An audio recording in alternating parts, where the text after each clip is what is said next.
উঁচু করেন যাতে সবাইকে দেখা যায় এবং পিছনে সিনারি দেখা যায়। হ্যাঁ, বোঝা করি ব্যাপারটা। গাইজ আমরা চলে আসছি কক্সবাজারত। ধর না গাইস ভাইয়ের গাড়িতে হর্ন আছে? নাই নাই হর্ন আছে? বাইরের গাড়িতে হর্ন নাই, মনে করেন ব্রেক ছাড়া গাড়ি এখন। এমন দেখান না, আমি আপনাকে বলেছি পাতেন সামনেরটা নেন, সামনেরটা নেন।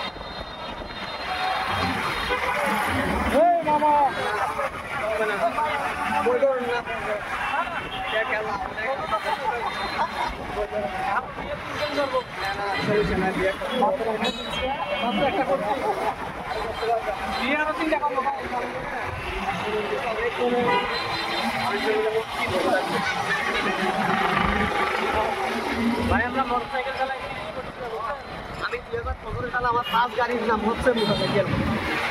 পরেরটা না পরে আমরা 30 নদীতে মোটরসাইকেল চালাই, বুঝলেন? এবার আমরা একটা সেফটি চলি নিজের জন্য না, বউয়ের জন্য। ওর জন্য বাচ্চা বহুত জন্য।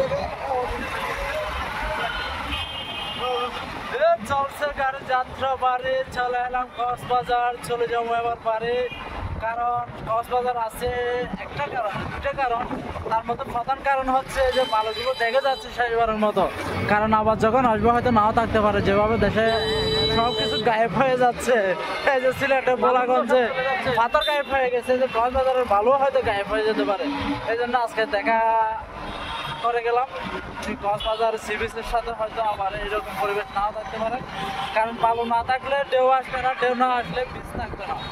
এই যে পৃথিবীর দীর্ঘতম সমুদ্র সৈকত যে একটা নাম, এই নামটা আর হয়তো থাকবে না আগামী 5-10 বছর পরে। কারণ বাংলাদেশ সবচেয়ে সব খ্যাকদের দল, বদমাশগুলো সব খ্যাক হয়ে গেছে। যেটা বাচ্চা লোহা সহ খেয়ে ফেলতেছে, পাথর তো দূরের কথা। ভাই হচ্ছে